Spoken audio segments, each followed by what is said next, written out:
والصلاة والسلام على أشرف المرسلين وعلى آله وأصحابه أجمعين أما بعد. Umar ibn Khattab radiallahu anhu, he was somebody, as we discussed in the earlier durus as well, he was concerned about the iman and the akhlaq of his umala.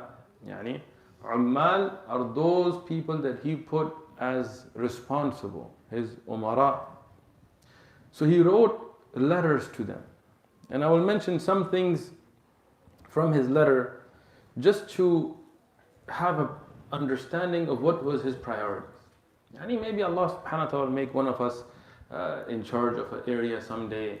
Maybe at least our own households, to understand how somebody who is a ra'i, somebody who is a shepherd for his flock should be concerned about. Today when we look at people who send official writings back and forth to governors and mayors, they're concerned about how many taxes you're collecting and how much money and this support and that support. What did Umar radiyan? فكتب عمر إلى عمال فقال إن أهم الأمور عندي الصلاة فمن حفظها أو حفظ عليها حفظ دينه ومن ضيعها فهو لما سوى أدعية. What did he say? He said, verily the most important duty, the most important issue with me is the salah. And he's telling his governors that the most important responsibility that you have is salah. Not how you're going to get people to vote for me, how you're going to get money to be sent back to the governor. No, he said the most important thing is the salah. Whoever protects it, he has protected his religion. And whoever slips up in it, then he is in everything else lacking. He will slip up in everything else.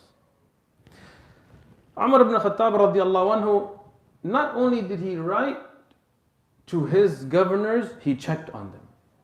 So the people of Kufa, and Kufa and Iraq, in Tariq, have been a people that have given a lot of hard time. They complained about Sa'ad ibn Abi Waqqas. Now who's Sa'ad ibn Abi Waqqas? Sa'ad ibn Abi Waqqas radiallahu anhu is from the 10 who were given the glad tidings of Jannah. Who was related to Rasulullah sallallahu alaihi wasallam. From the earlier Sahaba, we spoke about Sa'ad radiallahu anhu many a times and his great status in Islam. He was a great Sahabi.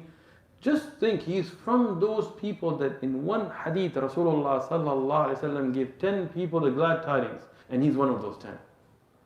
We spoke about him in Uhud and the Sirah Durus and all that he did for this ummah. But even then, the people of Kufa complained about him. And this is an important lesson. I have already learned it through experience, but I will tell it to others as well. You will never make all the people happy. Somebody is going to complain no matter what. So what do you have to do? Do what's right. Do what is in accordance with Kitab and Sunnah, and don't worry about people. Many times, Imma in Masajid and others, we tell them, look, in your masjid there is a bid'ah, in your masjid there is an issue. You have ilm, you have the ability correctly. He goes, no, not yet. Okay, no problem. When? A year from now, 10 years from now, 20 years from now, when? No, if I say this, then this group of people will get upset. Okay, I understand. Do use hikmah, use what you have to. But don't think you're going to please everybody. You have to speak the truth. Sa'ad ibn Waqqas radiallahu anhu, he was a great governor. An exemplary governor. But even then, the people of Kufa, they complained. They complained about other things, but once they sent back a message to Medina saying that he lacks in his salah. When Umar, he heard this, he got concerned. Now think about this. Today, how many of our leaders, and may Allah guide us and them, they put governors in places that don't even make salah. Why? He's from my qawm. He's from my people. He speaks my language. He looks like me. He supports my party. So I'm going to make him a governor even if he doesn't make salah. Man tarku salah faqad kafar. But here, Umar knows that Sa'ad ibn Waqqas radiallahu anhu is a man of iman, a man given the glad tidings of Jannah. But even then, if he heard something about salah, he called him all the way to Medina. He told Sa'ad, what is that I hear? Sa'ad radiallahu anhu, he said, look, this is my salah, is a salah that Rasulullah sallallahu alaihi wasallam taught me. He told him, okay, how do you make salah? Umar, he asked him. He told him, look, I make these many rak'ah, and this is how I make ruku' and sujood and salah. When Umar radiallahu anh saw that his salah was correct, he told him to go back. When he was going back, Umar still sent a man from the Sahaba that were with him in Medina to go check. He said, look, I know Sa'd, and I know he's a good person, and I've checked, but this is still my responsibility in front of Allah subhanahu wa ta'ala. So you go secretly and go and check if Sa'd, is he lacking in anything. So this man, he went and he started to ask people. And there is a qawm called Banu Abbas. So from them, Sa'd, he asked a man, he says, what do you say about Sa'd ibn Waqqas? So that man, he told Umar's spy, he told him, look, we have 3 complaints against Sa'd. One, he doesn't send people for jihad, which was a lie. Second, he said he doesn't rule with adl, yani with justice. He doesn't do justice when he rules. Third, he does not distribute the wealth with fairness. Yani when he distributes the wealth, he shows favoritism. Now, we know Sa'd ibn Abi Waqqas radiallahu anhu was a man of justice. And keep these things in mind, because when we get to the Khilafah of Uthman and others, you will see accusations that were false. So here, this man, he accused Sa'd out of a partisanship, because he was from Qabila, a tribe that didn't like somebody else from the Quraysh coming and ruling over them. And it's an important lesson for us. We should not look at race, color, language, family ties when worrying about who should lead. We should look at taqwa. We should look at who sticks to the kitab and sunnah. We should look at who is the one that Allah subhanahu wa ta'ala's criteria, the criteria that Allah has set, he best fits. So here this man, out of a partisan belief, he lied against Sa'd radiallahu anhu. So when Sa'd radiallahu anhu was asked, Sa'd radiallahu anhu, he said, look, if he is speaking the truth, I will make da'ah. He said, oh Allah, if he's speaking the truth, then he's on the haqq, and then I'm the guilty. But if what he's accusing me is nothing but kibr, pride that he has, then curse him with 3 things. Now it's interesting, as Ibn Kathir points out, how many accusations did he make? 3. So in response, he made 3 dua against him. He said, oh Allah, if what he's doing is wrong, then let him live a long life. Now this may not seem like a curse against somebody, but listen. He said, and let him be in a state of faqr. Yani be very poor. Because he's doing this for dunya, for mal, let him feel faqr. And let him be involved in fitna.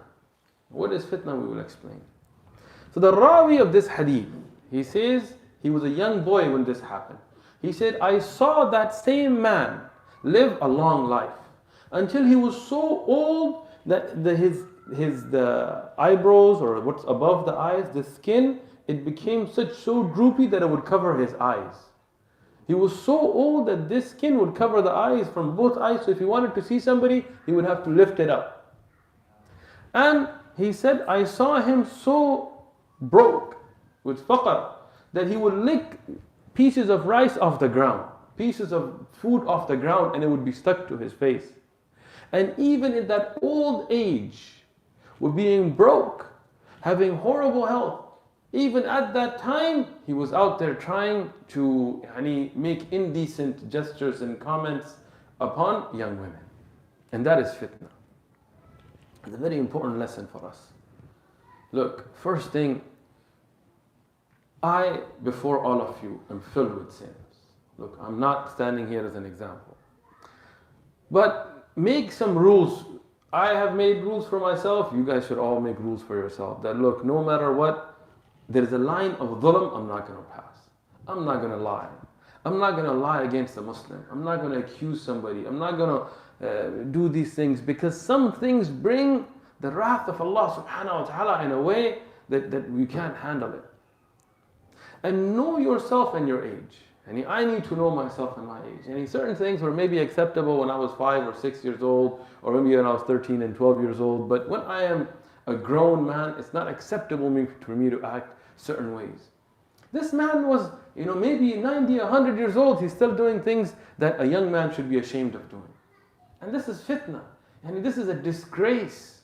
It's not like when he does this, people are like, wow, look at that player, Nobody's going to be happy about this. They're going to look at you and say, look at your age and look what you're doing. And this man, what was he destroyed by? The dua of Sa'ad. So another rule, make in your life, never piss off people that are pious. You don't want to get the dua of the Salihin against you. And if you're doing the right thing, then don't worry about anybody's bad dua or bad dua against you. Like if you're speaking the haqq and somebody's making dua against you, don't worry about that. But if you're doing something wrong to somebody who's a pious man, imagine those who imprison and torture ulama, people of zuhud, people of akhirah. And when they make dua against you, what will happen to you? And this man, he used to stay in the streets. He didn't have a home. And he would say that the dua of the pious man, Sa'ad ibn Waqqas, destroyed me. Umar radiallahu anhu, he used to worry about himself. As mentioned in Sahih al-Bukhari, Umar radiallahu anhu, he used to lead Fajr. And he used to recite Surah Yusuf. And he used to cry in his recitation. As this hadith in al-Bukhari. And in many hadith he would lead Salah and cry. But this particular hadith. One time in the sharh of this hadith, Ibn Hajar Asqalani, he mentioned that Umar, he himself used to cry in Salah so much that the people would think that he will never get to the next ayah. And he would repeat the ayah over and over, crying and crying and crying. And he would be calm in his Salah.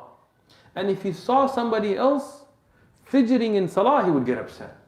Ibn Hajar, he mentions Sahih Sanad, that he saw a man fidgeting.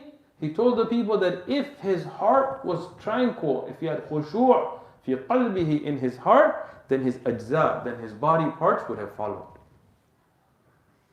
See, we can't tell people's hearts, but we can see the alamat, the signs on your body. Umar radiallahu anhu, he heard two people, and it's another Sahih hadith, he heard two people speaking loudly in Masjid al-Nabawi. So one thing is you're giving dars. And in dars, you can speak loudly. Maybe you're teaching Quran, you're correcting somebody's recitation, you can speak. But just regular talk, you cannot speak loudly in a masjid, let alone the Masjid al-Nabi alayhi salatu wasalam. So he saw two people speaking loudly. So he went to the door to look, and he saw two people. What did he do? He didn't go and yell at them now. Subhanallah, you have to watch your etiquette in correcting others.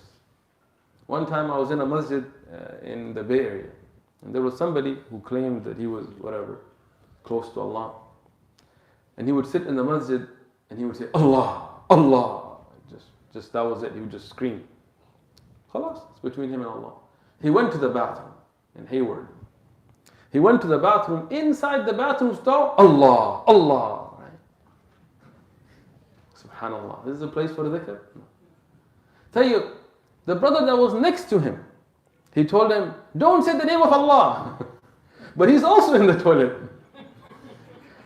So this brother responds, Astaghfirullah.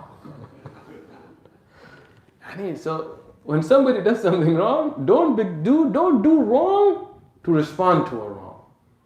Tell you. So these men, he was speaking loud. Umar didn't go and yell at them. Why are you speaking loud?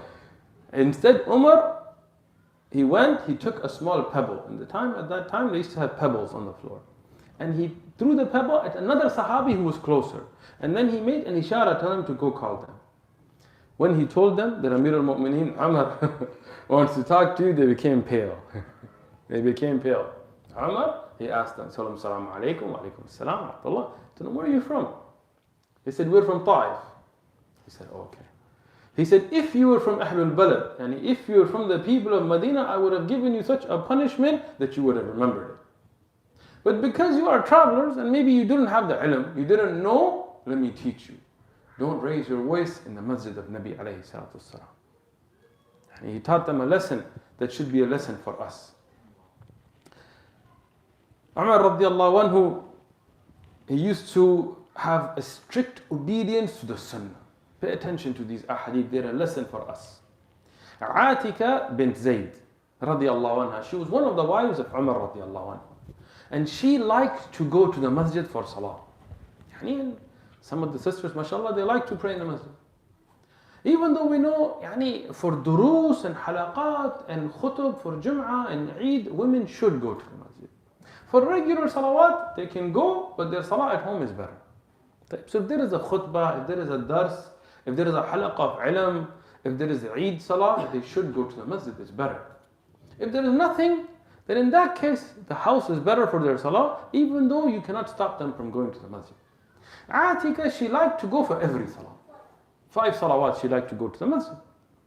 Umar radiyan didn't like it. He didn't like it because this was a time when a lot of people were entering Islam and a lot of non-Sahaba, tabi'un and others were coming to Medina. Some that were very new in Islam, many were travelers, they were not known. He was afraid that maybe some harm would come to her, going for Fajr and things. And sometimes she would be with him, sometimes he would be out doing other things and she would go by herself. And nothing wrong, she's not traveling. So for her to go to the masjid by herself, in Sharia there's nothing wrong. But he saw some danger, and out of his ghira, he told himself that she shouldn't go. But he was afraid to say anything to her. Why? Not because he's afraid of his wife. Sisters, don't get too happy. You're going to go home, tell your husbands. See, Umar was afraid of his wife. No. It's because of the sunnah of Rasulullah sallallahu alaihi wasallam. Because Rasulullah sallallahu alaihi wasallam told us, do not prohibit the أمة الله أمة الرحمن or نساءكم من المساجد لا تمنعوا نساءكم المساجد. رواه Abu Dawud hadith الصحيح. What did Rasulullah tell us? Do not forbid the female slaves of Allah, and the other riwayah, your women, the Muslim women from the masajid. So Umar, even though personally he didn't like it, he did not forbid her. And that's an important lesson. Many of us now, when we have a personal like or dislike, we give preference to it over the sunnah. And that is not the way of the Sahaba, the Salaf of this ummah. We have to make our desires subservient to the qawl of Rasulullah sallallahu alaihi wasallam. Some people today in many of our Muslim countries, they do not make a place for women in the masjid. Those same women, their own wives and sisters, they go to places of bid'ah, qubur, and they mix with men, and they go to movies, people's houses, not really the theater, but in their houses they watch movies and they go to weddings where there is mixing and music and there's no ghira there. But they want to go to the masjid to listen to ilm, then what?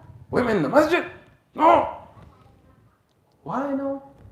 Weren't there women in the masjid of Nabi alayhi salatu wasalam? Oh, what about hadith of Aisha? What hadith of Aisha? Aisha radiyallahu anha, after the death of Rasulullah sallallahu alaihi wasallam, when she saw some changes come in the women, she said, if Rasulullah sallallahu alaihi wasallam saw this, he would have forbidden you.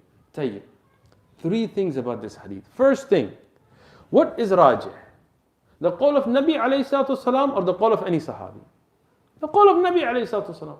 If Nabi alayhi salatu wasalam gives a hukm, he is the Nabi of Allah, nobody is given precedence over him. Second thing, did Aisha radiyallahu anha herself stop going to the masjid? No. She used to go to the masjid. Did she forbid any of the women to go to the masjid? No. Third thing, if you don't understand Arabic linguistics, don't speak about hadith. In Arabic, there is tawbih to be used sometimes to give a lesson, not haqiqatan. Tayyib, what does that mean?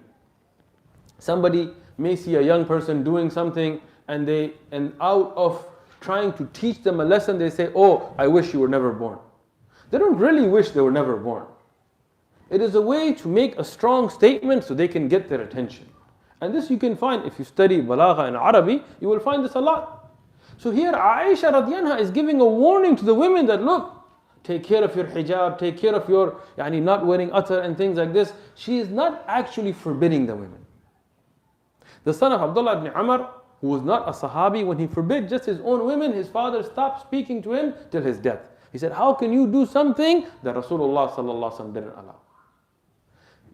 Ijma'an from the Sahaba, they did not stop the women from going to the masjid. So Umar, even though he has his personal feelings, he did not leave the sunnah of Rasulullah sallallahu alaihi wasallam.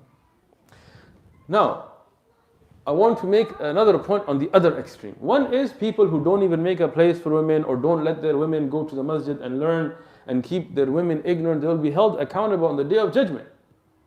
The other extreme is some masajid where, mashallah, they have no barrier or understanding of ikhtilat bain rijal wal nisa, or idea of hijab, where the imam is sitting alone in rooms with women, and there's dancing and music going on in the multi-purpose room, and the imam is sitting there rocking along. This is not Islam.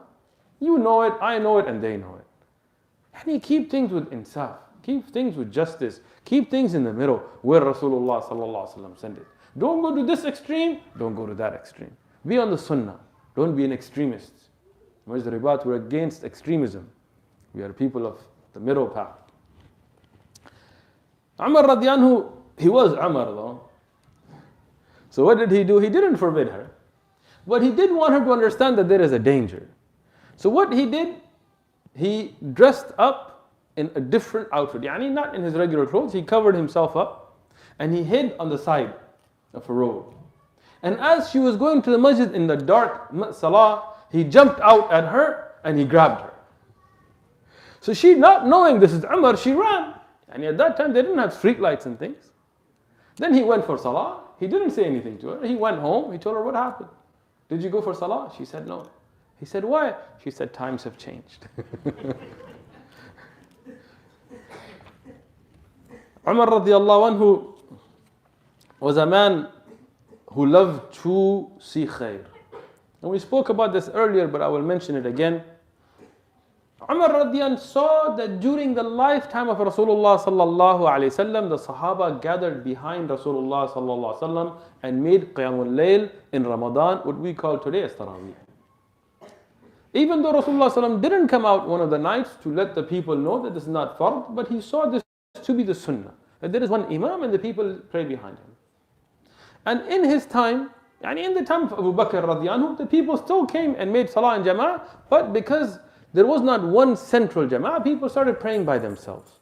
In his time, he saw that there were so many people and so many little jama'at. He saw this is not the way that Rasulullah sallallahu alaihi wasallam did it. So he gathered everybody behind one imam, one or two. Yani they took turns, Tamim al-Dari and Ubay ibn Ka'b radiallahu anhu. So you saw that he loved to revive the sunnah and khair which he saw in this ummah. During the lifetime of Rasulullah sallallahu alayhi wasallam, in the Sahih ahadith that we have, if somebody gave 3 talaq in one sitting, and this is an important mas'ala in fiqh. If somebody gave 3 talaq in one sitting, we give nasiha to the brothers that are married to take this word talaq and put it away, lock it, throw it away. But some people, it's always on the tip of their tongue. Every time they get upset, talaq, talaq, talaq. And then they want to go and do this and that. Umar radiallahu anhu, in his time when he saw the ummah abusing this principle, where they were giving 3 talaq. In the time of Rasulullah sallallahu alaihi wasallam, in the time of Abu Bakr as-Siddiq, when you did that, it was only considered 1 talaq. Why? There is a tartib in the Quran. The Quran, it has a tartib. What is the tartib? You give 1 talaq, then you wait an iddah. Then you give the 2nd talaq, then you wait an iddah. And if during that time you make jama'ah or you come back and things, then your talaq is invalid. You're back being husband and wife. In your lifetime, you only have 3 talaq. So don't take it lightly.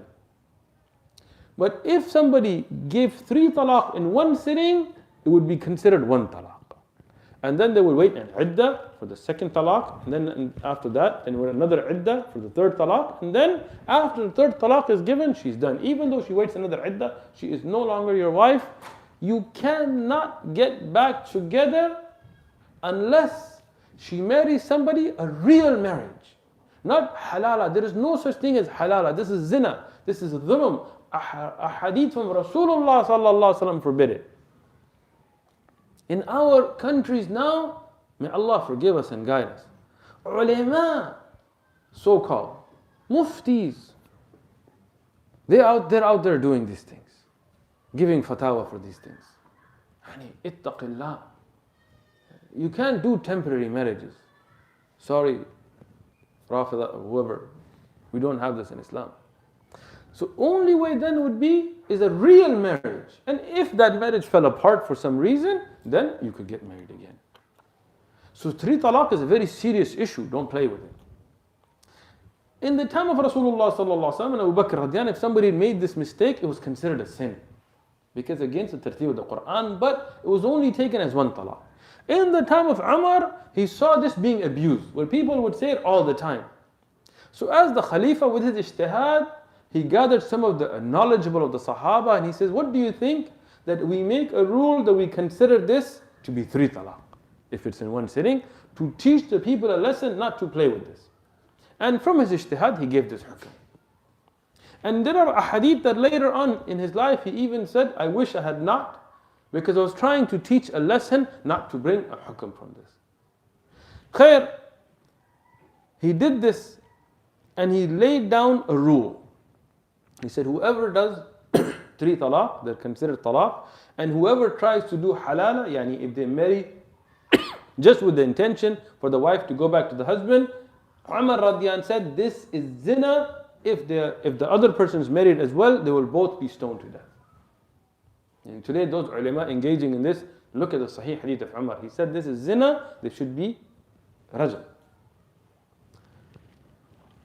Umar radiallahu anhu, he ordered the people in the marketplaces, and this is Sahih Hadith, that they cannot sell or buy until they have learned the fiqh of selling and buying and the fiqh of riba. Yani subhanallah, imagine a beautiful society where every person selling in the marketplace has to learn what is the fiqh of justice in buying and selling and what is riba before they go to it. And that's the kind of society that Umar he set up. He ordered that if you have not learned the fiqh of riba and buying and selling, then you should not buy and sell. Umar radiallahu anhu, he saw a man selling silver for gold. And he took silver and he said, who will buy my darahim for dananir? Yani dinar is gold, dirham is silver, which is jais. So another man, he told him from the Sahaba, he told him, I have some gold, I will buy it from you. The man said, okay.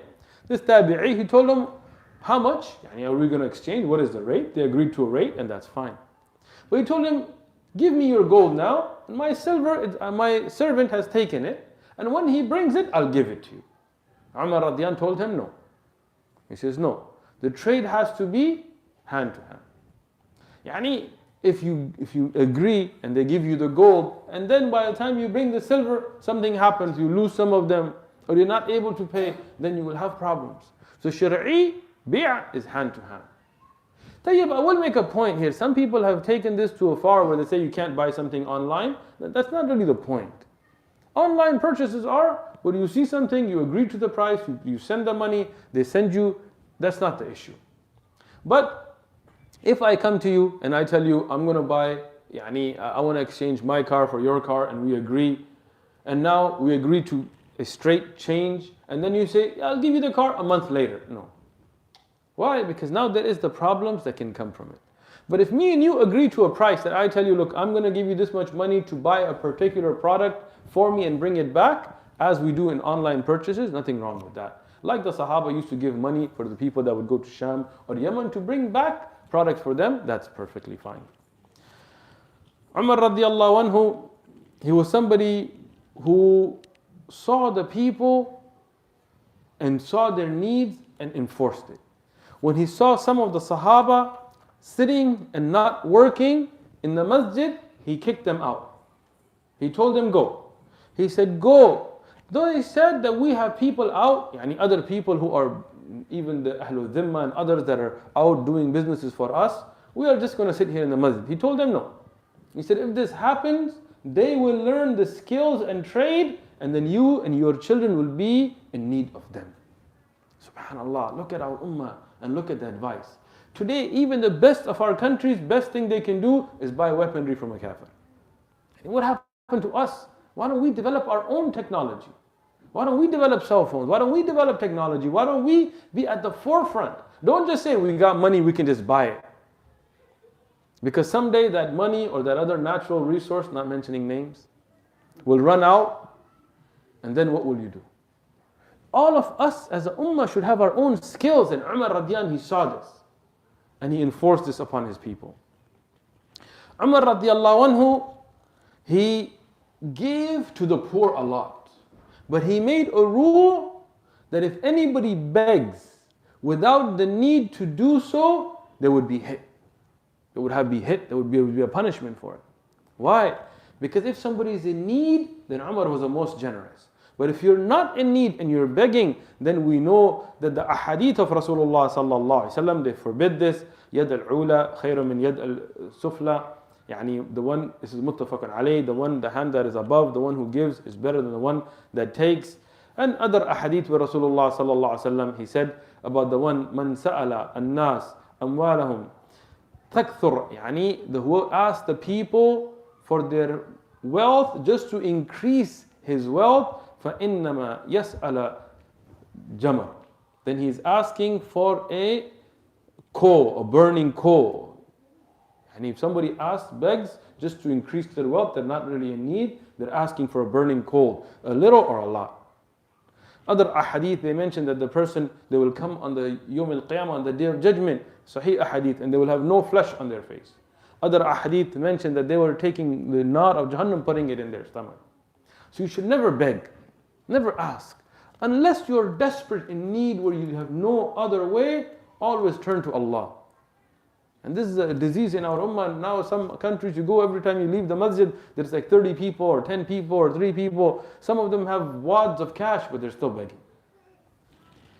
Umar radiallahu anhu, he went out one night, as mentioned the Sahih hadith, and he had Abdurrahman ibn Auf radiallahu anhu with him. And he saw a group of travelers, people who were out for trade. And they had set up a tent by the place, the musalla, where they used to pray Eid. And he heard a child crying. So Umar, his way was, before he came close, he would always ask permission. And maybe there is a woman who is not full in her hijab, or people that are busy in something else, so he wouldn't just walk up to them. He asked permission. When he was granted permission, he saw a group of people, and it was late night. But he heard a child crying, and he was concerned about his ummah to an extent where he asked, why is this child crying? No response came. He heard the child crying again. He asked again. A third time when he asked, a woman responded. She said, this child, he wants breast milk, and he wants to breastfeed, but I'm not going to breastfeed him. He said, why? How old is the child? Because it was dark, he couldn't see. She said the child is, in one of the riwayat, 6 months, and Ibn Sa'ad mentions 8 months. Either way, at the age where he should still be breastfed. And he's not at the 2 years or past, he's still at an age where he should be breastfed. So Umar said, then why? He got upset at her. He said, oh enemy of yourself, why are you not feeding the poor child? She said, because Baytul Mal has a rule. Umar has set a rule. She doesn't know this is Umar. Which is that every Muslim gets a share of money.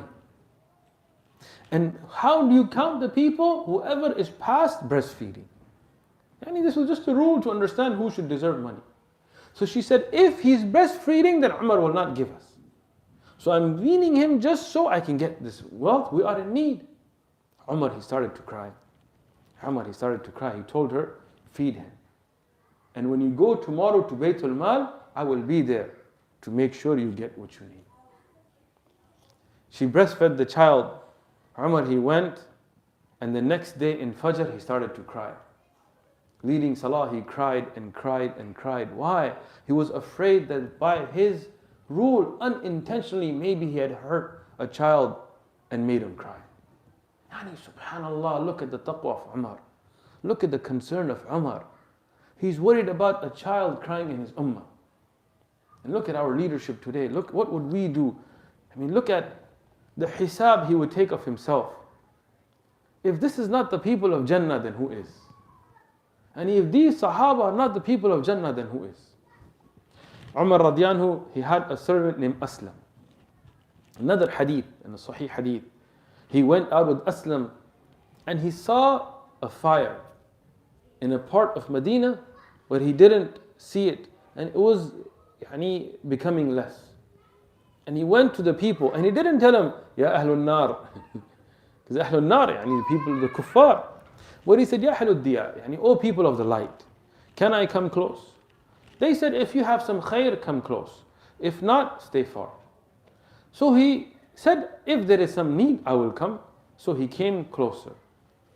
He saw a woman with children alone. And the children were crying, and the woman had a pot that she was stirring. He told the woman, what's wrong? Why are the children crying? She said, because they're hungry. He said, well, what are you cooking? She has, I have nothing. I'm just cooking. I have the pot with no food, just so they can see the pot, and in hope of food, they can fall asleep. Umar, he started to cry. He told her, why do you not have food? She said, Wallah baynana wa bayn al-Umar. And she doesn't know this is Umar.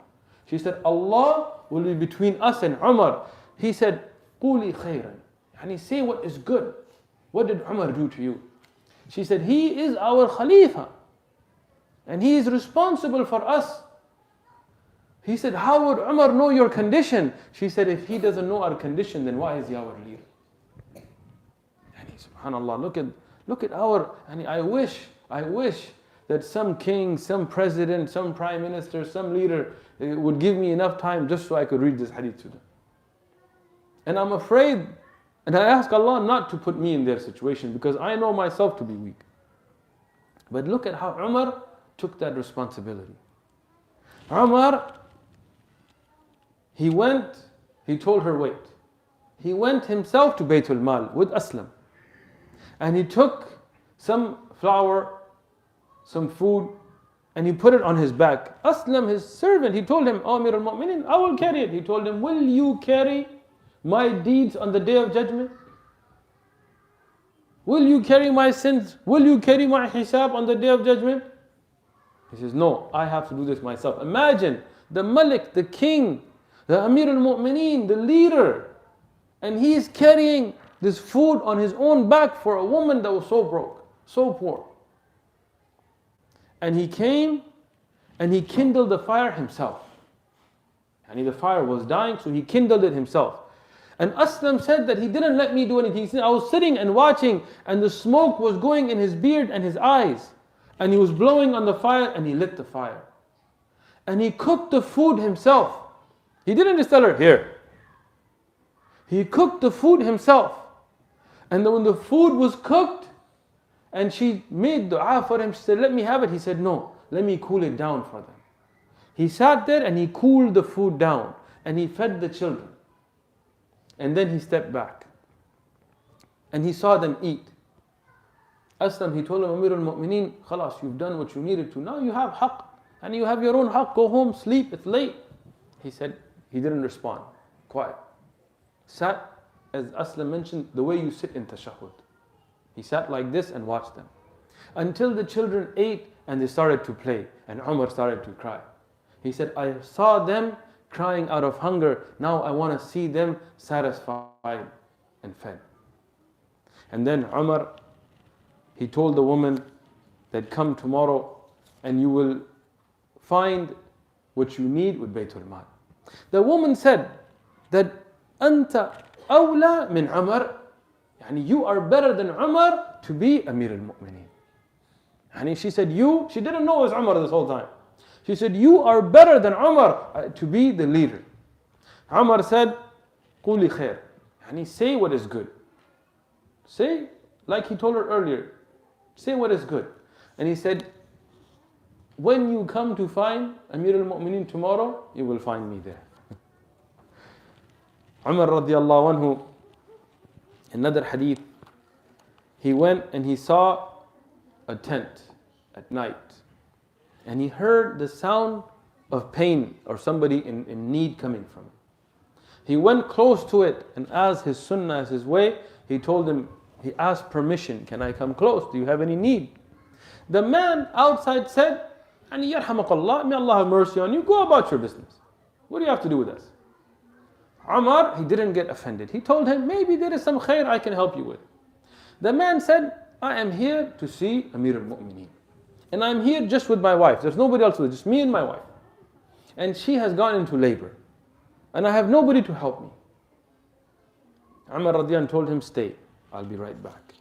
He went home to Kulthum bint Ali. His wife, what's her name? Kulthum bint who? bint Ali ibn Abi Talib radiallahu anhu. The daughter of Ali radiallahu anhu was married to Umar. Umar radiallahu anhu didn't tell her, get up, let's go. No, he told her, congratulations, good news. She said, what? Middle of the night, you come to my house, you wake me up, good news, what? He said, Allah has brought some khair to you. She became happy. Maybe Allah brought some wealth, some good. He said, oh Amir al-Mu'mineen, what did Allah bring to me? He said, Allah has brought you an opportunity to serve a person in need. Imagine, just think about it. These are real people. Imagine today, and I'm not going to mention any countries, but just imagine the king of any country or the president of any country coming in the middle of the night and waking up his wife that go, there is one woman that's in need somewhere, get up and go help her. Al-Kulthum was a pious woman. She didn't get upset. What? You woke me up for this? No. She said, Alhamdulillah, Allah has brought khair to us. She got up in the middle of the night. Umar told her, bring whatever you need for the situation. And he's a man, he's not going to go in that situation, but he said, whatever you need. And he took Kulthum and they went to the tent. And the man is by himself. And the wife of Umar, she goes in with his wife and she helps until the child is born. And what is Umar doing at this time? He's outside lighting a fire and cooking for them himself with his own hands. He's cooking for them. When the child is born, Kulthum from within the tent, she says, Ya Amir al-Mu'mineen, give glad tidings to your sahib, he's had a child. When the man heard Amir al-Mu'mineen and realized this is Umar, he became afraid, he ran. He ran away, leaving his wife and child, he ran. Why? Because this was the ru'b of Umar. Umar, he caught him, he told him, come back. No, what's wrong with you? Sit down, relax. He says, look, here is some food, take it to her first. Sent the food to the woman first. Let her eat. And then when they were done, he gave the food to the man and he told him, tomorrow come and I will give you what your haqq is from Baytul Mal for you, your wife and your child. Umar radiallahu anhu, he went out one night. This is the last of the hadith that I will mention about him regarding these issues. And he saw small tents and people that were living there. And he heard a woman reciting poetry out loud. And the Arab, they used to love poetry. They were good in it and they loved it. As some of the ulama, even in their books, they said about the Arab that they loved poetry like the camel loves to return to its home. And a camel, if you even take it somewhere, it always goes back home. It finds its way. The Arabs, they loved poetry and they were good at it. Even their conversations, even when they were upset, it was in poetry. So this woman, she was reading poetry and she was speaking about her husband and his handsomeness and how if it wasn't for the fear of Allah, she would fall into haram and things. Umar, he heard this, he went to his daughter. He went to his daughter, Hafsa radiallahu anha. The one that was the wife of Rasulullah sallallahu alaihi wasallam, al-Mu'mineen. And even though it's his daughter, but he needed to learn fiqh of a question that he didn't know. So he asked her, he said, how long can a woman be away from her husband without falling into fitan and things? On average. And this is a difficult question for a father to ask a daughter. His daughter said, Amir al-Mu'mineen, to her father, why do you need to know these things? Umar said, Allah has made me responsible, so I have to learn, and you were the wife of Rasulullah sallallahu alaihi wasallam, so you would know the answer. Hafsa, she told Umar radiallahu anhu 4 months. So Umar, he went back, he found out who is the husband of the one who lives in that tent. He wrote to him, called him back. And he made a rule that nobody would go out regularly, on a regular basis, even for jihad, leaving their family more than 4 months. Because he was concerned about fitan in his ummah.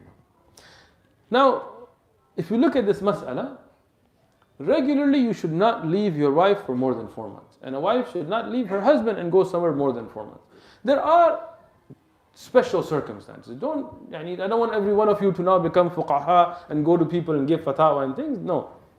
These situations should be given to the ulama to ask. There are Sahaba that went for 10 years and 20 years and 30 years until they died. There were Sahaba that went till their whole life, they were gone. But that is not the regular way. Regularly, a man should not leave his wife for more than 4 months. And when I mention this, the first thing that will come to everybody's mind are Islamic activities. Yani if somebody wants to go study Quran, or yani for jihad or da'wah or whatever for more than 4 months. But it's funny that when somebody wants to go work in another country, and in many of our countries, especially Pakistan and Afghanistan and those countries, people go and work in Dubai and Saudi, and they go for 10 years and 12 years and don't come home. Nobody tells them, what about the hukuk of your wife? As long as you're sending riyal and dinar, no problem. But if you want to go study the Quran for a couple of years, then everybody remembers these ahadith. Yani, so keep everything in its place. But today, from these ahadith, we see the concern of Umar radiallahu anhu for his ummah.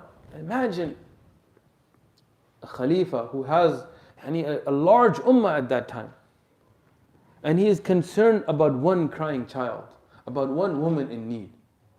And he himself is carrying the food on his back, waking up his wife and his daughter, and having them serve every poor person in their ummah. And then you see why the ummah was at the honor that it was. And we see why we are in the dhillah we are in today. May Allah make us from those that hear this ilm and practice it. May Allah make me first and foremost to implement this in my life, and then our brothers and sisters and our umara and our imma, our leaders.